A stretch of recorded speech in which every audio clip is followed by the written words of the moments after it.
Hi, I'm Robert Winchester, and I have worms in my sink. You may be wondering, worms in your sink? I'd answer, yes, worms in my sink. I'm Robert Winchester, and I'm here to tell you a story about how there's worms in my sink. It started with my sink. It didn't have worms in it before. Now it has worms in it.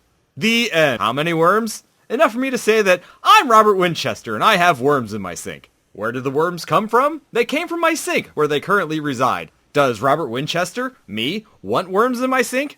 Not particularly, but they're there. Are the worms dangerous? Internet says not particularly. They're just little black worms that form from food particulars. The middle stage between jack shit and flies. Worms just pop out from the void in still pools of water and leftover food. I'm eating worm eggs, apparently. If I stayed more hydrated, I'd probably be growing worms inside of me. So when people tell you to stay hydrated, just know that they're probably saying that because they're not people anymore. Just worm flesh mechs trying to spread their influence. But who am I to say? Robert Winchester. Where do I keep my worms? The sink, apparently. I've tried using dish soap, table salt, and vinegar to get rid of them. They don't wiggle as much now, but they're still in there. Still hanging out. Still worms. Still in my sink. Still Robert Winchester. When I die and the world is laid to waste, the only thing remaining will be this sink and the worms contained there. And my identity.